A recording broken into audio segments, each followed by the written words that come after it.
नमस्कार दोस्तों, मैं ज्योति और हिंदी के दफ्तर में आज मैं एक नई किताब के साथ आप सभी के सामने मौजूद हूँ।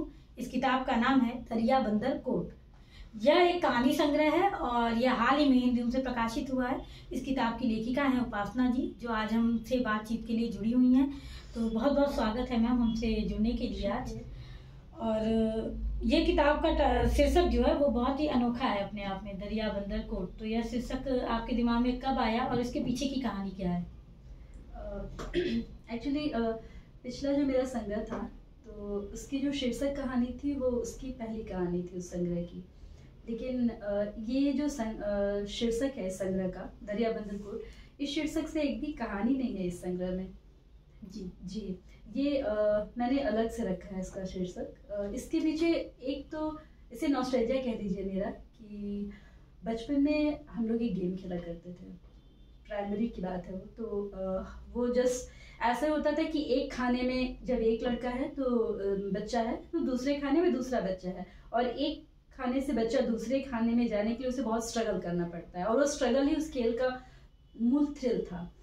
तो इस संग्रह में जो कहानियां हैं अमूमन महिलाएं उसके केंद्र में हैं, जो मुख्य पात्र हैं।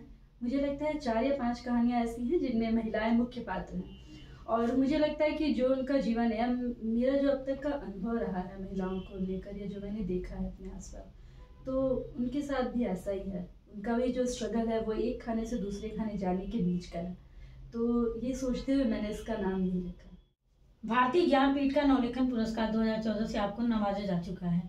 यह किताब थी आपकी एक जिंदगी एक स्क्रिप्ट पर। तो उस कहानी की यात्रा के बारे में कुछ बताइए। दरअसल ये मेरी तीसरी कहानी थी। इसके पहले भी 2 कहानियाँ थी, लेकिन ये कहानी, कुछ कहानियों की यात्रा बहुत सुंदर होती है, और वो सुंदर शायद इसलिए होती है कि आप उसमें बहुत डूबे होते हैं। तो ये एक ऐसी ही कहानी थी जिसे मैंने बहुत मन से लिखा था। और जब मैं लिख रही थी तो इस कहानी को याद करते तो इस कहानी का जो टाइम फ्रेम था वो भी मुझे याद आता है। मैं बीएड कर रही थी और हम लोग एक पुरानी सी बिल्डिंग में रहते थे। वो हवेली थी, और कहते हैं कि वो 400 साल पुरानी हवेली थी। बहुत छोटा सा शहर था, और वहाँ दिन भर कबूतर गुटरगू करते थे। और जस्ट मैं कॉलेज से आई थी और तदभव में वो कहानी मैंने भेजी थी। तो फ़ोन आया वहाँ से, तो मैं किचन में थी और मेरी एक दोस्त थी रूममेट, उसने फ़ोन उठाया, और अमूमन वो मेरा फ़ोन उठा लिया करती थी। और ये एक संयोग है कि उसकी आवाज़ बिल्कुल मेरी तरह ही थी। तो उसने संपादक अखिलेशी से बात की, अखिलेशी ने फ़ोन किया था। तो जब कहानी पर बात होने लगी तो वो फ़ोन लेकर मेरे पास आई कि तुम इस कहानी को, उसके शब्द यही थे, तुम इस कहानी को लिखने के लिए बहुत मर रही थी, तो तुम्हें सुनना चाहिए कि क्या कह रहे हैं अखिलेशी जी। और मतलब एक कोई नया लेखक है, युवा लेखक, और अगर बहुत मन से वो कुछ लिख रहा है और उसमें अगर कुछ अच्छे शब्द से सुनने को मिलते हैं, तो इससे बड़ा अप्रिसिएशन, इससे बड़ा पुरस्कार कुछ हो ही नहीं सकता। तो मैं जब याद करती हूँ ना, तो मुझे लगता है कि मेरे जो अब तक की यात्रा रही है वो सबसे खूबसूरत वही क्षण था जो मैंने कहानी लिखी थी, और उस पर कुछ अच्छे शब्द मिले थे। उसके बाद किताब तो खैर आनी तो आ ही गई जी। बाल साहित्य में भी आपने काम किया काफ़ी। एक उपन्यास आपका आया, उसके बाद एक नाटक आया जो मराठी में भी प्रकाशित हुआ, अनुदित होके। तो जब आप अलग अलग विधाओं में लिखते हैं तो वो अनुभव कैसा था कि एक उपन्यास, एक नाटक, फिर कहानी? जी, बच्चों के लिए लिखना थोड़ा सा अलग तो है, क्योंकि मैं ये सोचती हूँ कि ठीक है, बच्चे उन सारे अनुभवों से 2-4 होते हैं जिनसे बड़े भी होते हैं, लेकिन बड़ों की दुनिया में ऐसा बहुत कुछ है उनके संसार में, उनके अनुभव संसार में, जो मैं नहीं चाहती कि बच्चों के अनुभव में बेवक्त आए। एक वक्त के बाद सारे अनुभव जुड़े, लेकिन बहुत सारी चीज़ें ऐसी हैं, कुंठाएं ऐसी हैं कि मैं नहीं चाहती कि बच्चे उससे बहुत जल्दी रूबरू हों। तो मैं चाहूँगी कि अपनी दुनिया का सब कुछ उन्हें बताऊँ, लेकिन कुछ ऐसा मैं उनके पास रहने दूँ जो वो उनका खुद का हो, वो उसे खुद एक्सप्लोर करे। तो इस चीज़ का ध्यान रखना होता है। नाटक लिखते हुए मुश्किल यह थी मेरे लिए, चूँकि मैं कहानीकार हूँ, तो हर चीज़ मैं अतीत में लिखती हूँ था, लेकिन नाटक लिखते हुए आपको हमेशा उस चीज़ को रनिंग में रखना होता है। वो हो रही है नाटक पे, वो प्रेजेंट हो रही है, मतलब अभी चल रहा है वो। तो इस चीज़ का बड़ा ध्यान रखना पड़ा नाटक लिखते हुए, क्योंकि दृश्य है, उसे अभिनीत किया जाना है, तो आपको इसका भी ध्यान रखना होता है कि कौन सी चीज़ मंच पे आएगी, आ पाएगी या नहीं। तो ये थोड़ा सा कठिन काम तो है नाटक लिखना। जी। इस कहानी संग्रह के बारे में आपने बताया कि महिला पे केंद्र है, महिलाओं पे केंद्रित है, तो इस कहानी संग्रह की कौन सी कहानी है जो आपके दिल के बेहद करीब है? मुझे लगता है कि सुनो ना सौरभ जो कहानी है मुझे बहुत प्रिय है।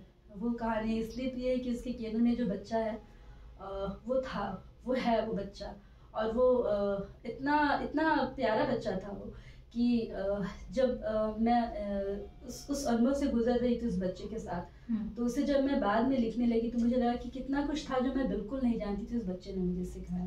तो इसलिए वो कहानी मुझे बहुत प्रिय है। पहली कहानी कौन सी थी जिसके बाद आपको लगा कि अब लेखन में मुझे आना चाहिए और मुझे लिखना चाहिए? जैसे ये कहानी तो बहुत ही, इसमें आपको लोगों ने बहुत अप्रिसिएशन दिया, एक कहानी, एक स्क्रिप्ट भर नहीं, एक जिंदगी एक स्क्रिप्ट भर। तो बट उसके बाद वो एक मौका होता है उस पॉइंट पे जब आपको लगा कि इसके मतलब अब मुझे लेखन में शायद पूरी तरह से जुटना चाहिए, इस पे काम करना चाहिए। मुझे लगता है यही कहानी थी जिसके बाद थोड़ा सा आत्मविश्वास तो आया कि अब लिखा जा सकता है। जी। किताबें किस तरह की पसंद है आपको पढ़ना? सच बताओ तो मुझे उपन्यास बहुत पसंद है पढ़ना, क्योंकि उपन्यास एक ऐसी यात्रा पे ले जाते हैं ना कि वो एक लंबी यात्रा होती है। और कहानियों के साथ होता है कि वो शुरू हुई और उनमें अभी आप पूरी तरह डूब भी नहीं पाए, पता चलता है कि कहानियाँ खत्म हो गई। हालांकि ये बहुत आलोचनात्मक किस्म का है और मैं खुद भी कहानियाँ लिखती हूँ, लेकिन फिर भी मुझे उपन्यास पढ़ना ज़्यादा पसंद है। अभी कुछ नया जो आप लिख रही हो, जिस पे काम कर रही हो आप, कुछ नया आने वाला है? जी, एक तो ये भी कहानी संग्रह आया ही है, 2 उपन्यास है और वो लगभग पूरे हो चुके हैं, तो अब देखते हैं उन पे फाइनल काम चल रहा है। जी ठीक है, आज की बातचीत में बस इतना ही। और दरिया बंदर कोट किताब जो है ये अमेजॉन और फ्लिपकार्ट पे उपलब्ध है। आप कहानियाँ पढ़िए और अपनी प्रतिक्रिया देना ना भूलें। अगले सेगमेंट में हम एक नई लेखिका, एक नई किताब के साथ आप सभी के सामने फिर हाजिर होंगे। नमस्कार।